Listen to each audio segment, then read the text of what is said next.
I can get the second one pretty much. Um, that when I read this question saying, how does it encourage you to know that Jesus both corrects Peter's doubt and still reaches out to save him?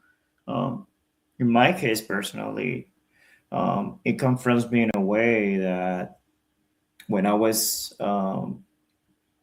first giving my first step as a Christian, I had a lot of doubt, a lot of doubt. Um, I was, yes, technical. I like reading and stuff, but there's so much information out there and so many versions of Jesus that you're like, which one is the right one? And that's when it gets personal for you to a point that you have to ask God to help just get that unbelief from your heart. And that's a prayer I do daily because for those actually hearing on YouTube, each and every one over here had some doubts. We're battling each day against this flesh. This flesh doesn't want to believe. And that's something that we have to just ask God daily and rely on him to just help us grow our faith because we cannot do it on our own. It's impossible to do it on our own. You can push forward, you can just like think you're intellectual, you can do whatever you want, but it's not gonna work. And but then God comes over here in the scene and he's so patient for you to just like give you these scenarios for you to just like grow your faith. And sometimes we took it in a wrong way, seeing a test as something that's gonna be against me, something that's gonna be it's gonna broke me down or something, but it's gonna just bring out your faith more, and it's gonna just like raise your faith more. And that's something that whenever we're praying, give me faith, you know, I come to the conclusion that God will give you the scenarios to just grow your faith.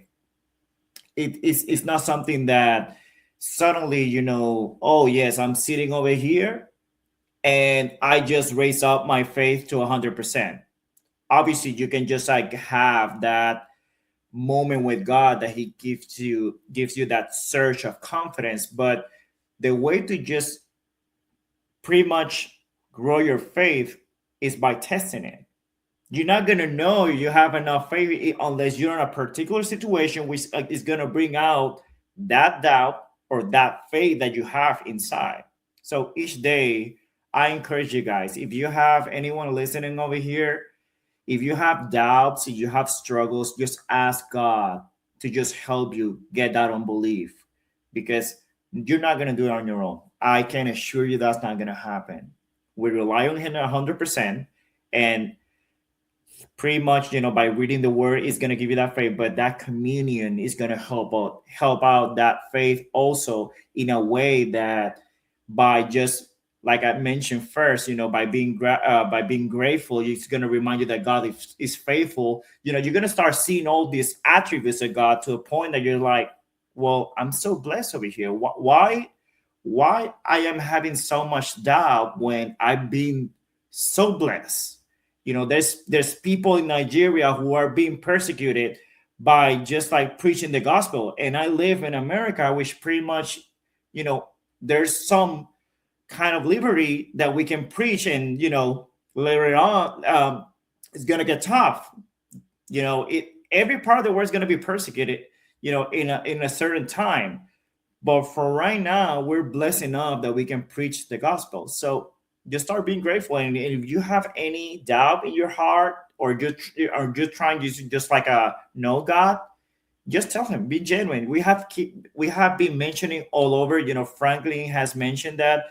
All of us have here, be intentional, be genuine. And if you have that unbelief, just say to God, just bring it to him and say, just help me get rid of this because I cannot do it on my own.